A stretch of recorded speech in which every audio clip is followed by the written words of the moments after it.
Hey guys, Megan here, and welcome to another book review. So, this week I'm starting a new series. It is the Iron Fae series by Julie Kagawa, and I'm sorry if I'm saying the last name wrong. Like I always keep saying, I am bad with names.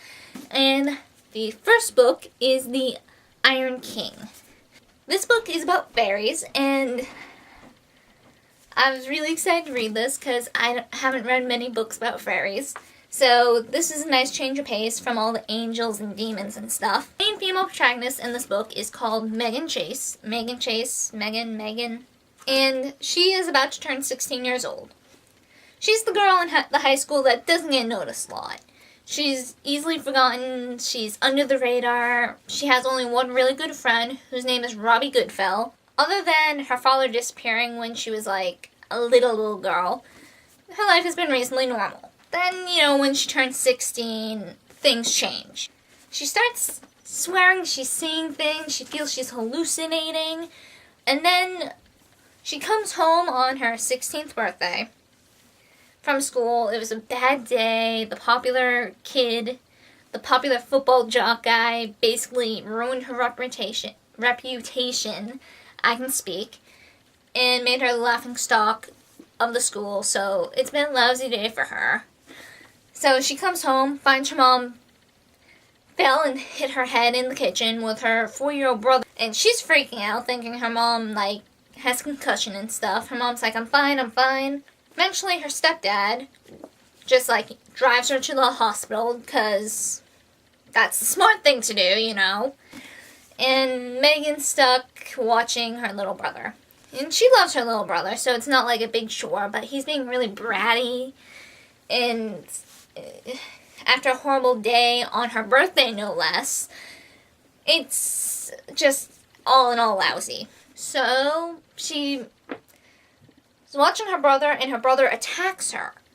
And then Robbie comes out of nowhere and kind of saves the day. And we basically find out that Ethan has been kidnapped by evil fairies, and the Ethan that attacked her was a changeling. When fairies kidnap a child, they usually leave one of their own in the child's place. Because you gotta be fair. Equivalent exchange, they take something, they have to leave something in return. And we find out that Robbie is none other than Robin Goodfellow, or otherwise known as Puck. Anyone who's read A Midsummer Night's Dream knows who he is. So that's a little shock there. And once Megan finds out that Ethan's been kidnapped, she instantly wants to go into Fairyland, or the Never Never, as it's called in this book and series, to get him back. And Puck goes with her, shows her the way, he wants to help her. He is her friend.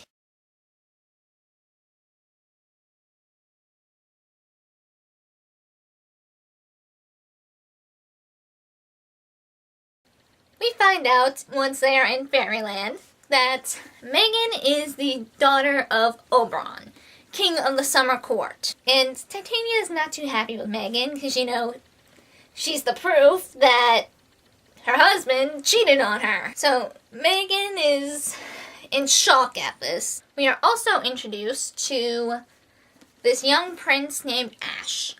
He is a prince from the Winter Court. He is one of the 3 sons of Queen Mab, the queen of the Winter Court. Now, the Summer and Winter Courts, they don't really get along. They are enemies. The Never Never is slowly dying. That's usually because as time progresses and technology increases and progress and all that, so as people progress and think more scientifically and stuff, their belief in the magical fades.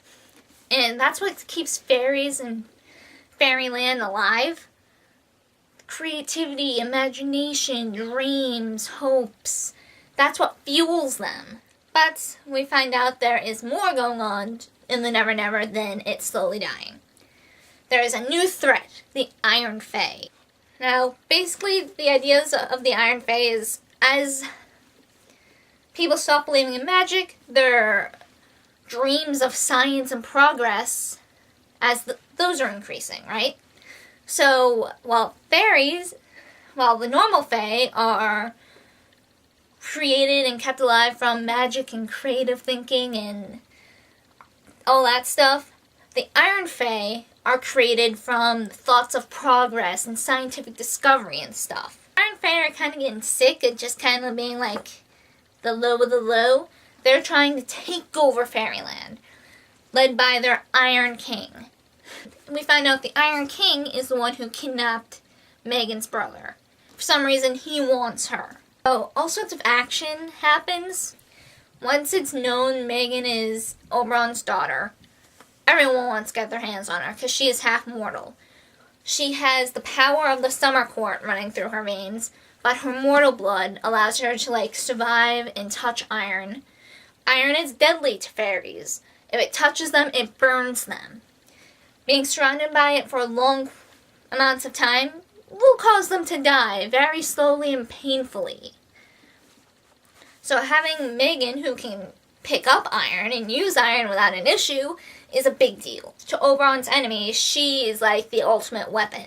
So Queen Mab wants Megan too, and Ash is kind of sent out to try and catch her at one point, but since she wants her brother back so bad, she makes a deal with Ash. I will go with you quietly if you help me get my brother and get him home. So they had that deal going on there. Because fairies, they take those deals very seriously. That's all I dare say about this. So, yeah, I love this book. I love fairies. I've loved the idea of fairies since I was a little kid. So, this book appeals to me.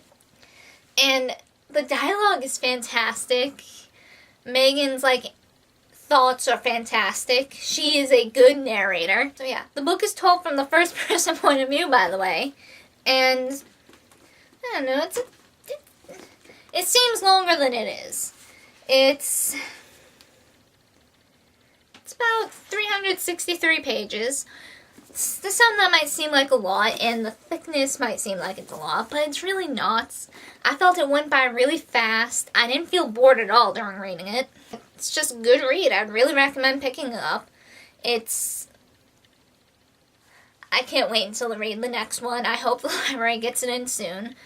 This is definitely going to be one of the book series that I go out and buy once I actually have the money to go out and buy it. Totally recommend picking it up. Even if you aren't huge into the idea of fairies, it's good. I recommend picking it up. The characters are fun. It's not super dark and depressing, but it's not totally happy-go-lucky. It's a good medium. So, yeah. Guess that's all I can really say. That's it for this week's book talk. For any other book suggestions, let me know. And yes, see you guys next week.